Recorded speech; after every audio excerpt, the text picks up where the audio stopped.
Ang tagal nun. Kasi yung iba, di ba, nagawa nila few months lang eh. Pero sabi nga, hindi namang importante yung gano'ng katagal eh. Yes. Importante yung nagawa pa rin. Yes. Tsaka, first car pa lang naman yan. So, share ko lang kung ano lang yung ginawa ko. Hindi ko napapatagali. Alam ko, gutom na rin kayo. Kasi kanina, habang nagtuturo si Doc, di ba? Makita ko yung tanong ng tanong eh. Ang tagal eh. Kayo ba?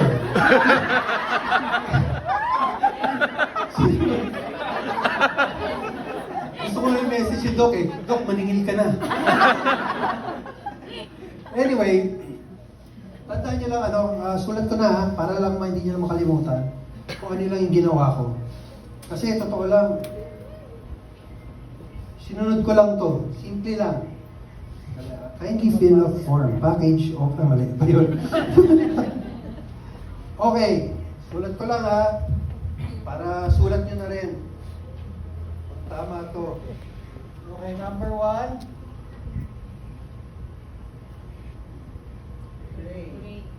Okay. Tapos,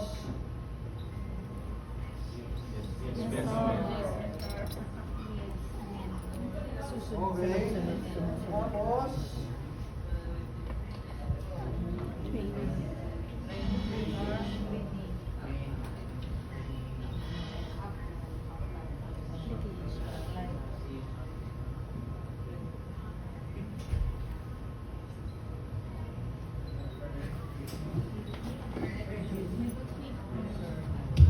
yan lang ginawa ko.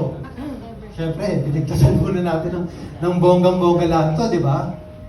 Tsaka pinaka nagdala sa akin dito talaga. Yes, mentor. Parang ayun yung sabihin. Yes, mentor. Bukod sa, siyempre, mentor Jerry Delalico na wala dito ngayon, pinaka naging mentor ko talaga dito, si Mentor Kat.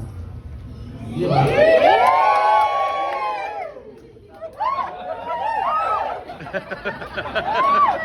Wala akong choice, kasama mo eh. Kahit naman sabihin niya, kahit na gusto mag-hide ka siya. Yes, mentor. Hindi, pero biro. Yes, mentor attitude. Noong una kasi, nagmamagaling pa ako kay Mentor Kat eh.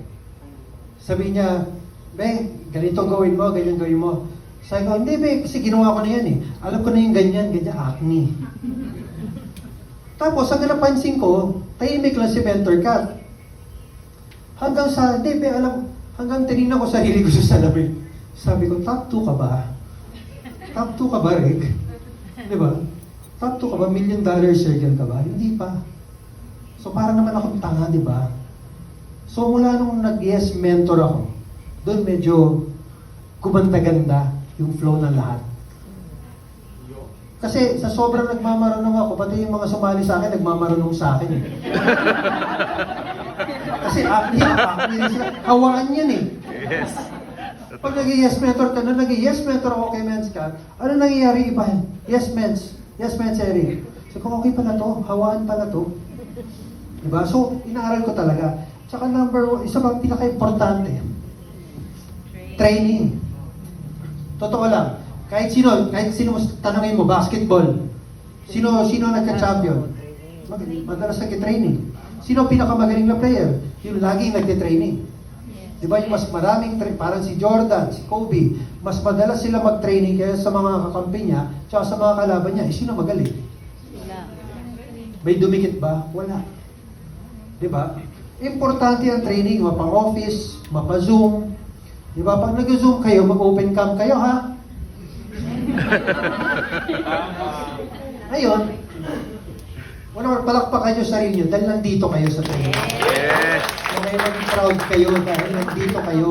In spite na ang tagal dahil sa kakatanong ni kanina. Gutom. Sorry, dami ko naman natutunan. Thank you sa questions.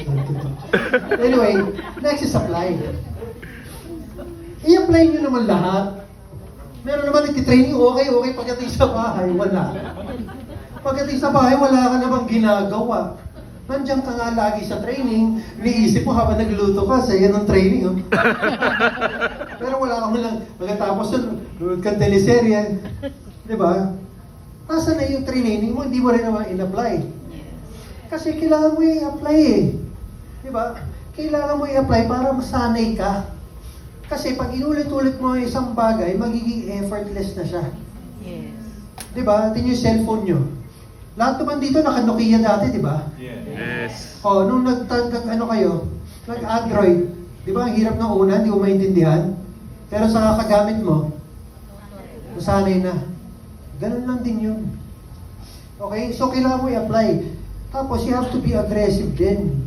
You have to be assertive. Kailangan mo maging effective. Kasi baliwala yung training mo, di mo in-apply ng tama. In-apply mo isang beses. Di ba? Walang gana, rejected na ako. Ang rejection, normal yan. Tulad nga sabi ni Mentor Kat, hindi naman lahat ginawa para sumali dito. Kasi kung lahat positive, wala na tayong direct referral. Kasi lahat pumasok na dito, IM na. Wala ka na na-invite. Di ba? Hindi lahat magiging positive. Kaya tayo nagtitraining para i-apply natin para yung mga hindi pa para dito, mag-gets nila kung bakit nila kailangan si IM Worldwide. Di ba? So, kailangan i-apply natin ng tama. Kailangan pa ulit-ulit natin gawin. And of course, never quit. Huwag ka mag-quit. Kasi ako muntik na eh. Hindi, muntik na talaga. Actually, mga ilang beses na. Mga ilang beses na. Ano ba itong mga ito? Sasali-sali, hindi naman galarong gagawin. Di ba? Ano yung number 1 sa 7 types of distributor? Visitor. Ano ba naman to? Sumasama naman minsan, wala namang ginagawa, hindi naman nag-i-invite. Ano ba naman, di ba, yung mga ganun, yung minsan mga walang kang gana, minsan kaibigan mo pa, sasali, tapos babaliwin ka pa na, dami ko mai-invite, ganyan, tapos pagdating, wala na. Kasi na kayo nag-ride sa bundok. Nasaan na si Mare? Ayun, wala, lumalandi na. Nakailang lalaki na, niloko siya, hindi pa rin nadala, pero dito, isang beso, nag-quit. Diba? Ayun. Kaya sa mga nanonood sa Facebook Live, yung mga malalandi, tigilan nyo na. Totoo lang. Ito lang gagawin natin. Tulad ng ginagawa ko ngayon. Kung hindi related sa pangarap natin, tigilan nyo na. Yes. Kung ang bagay na kailangan mong gawin para maabot ang pangarap mo, hindi naman related dun sa extracurricular arte na ginagawa mo. Tigilan mo na, tigilan nyo na yung mga ML na yan. Tigilan nyo na yung mga hugot sa Facebook. Diba? Tigilan nyo na yung lahat, tigilan nyo na lahat. Dito lang kayo mag-focus. Okay? Kasi Tama. kung wala ka pa rin resulta hanggang ngayon, diba? Baka naman kasi nag-quit ka rin talaga. Diba? Bakit? Kasi wala ka na naman na-apply. Kasi wala ka naman natutunan. Diba? Kasi hindi ka naman nakinig. At baka hindi ka talaga kasi magbibigay lang naman lahat to si God. Right?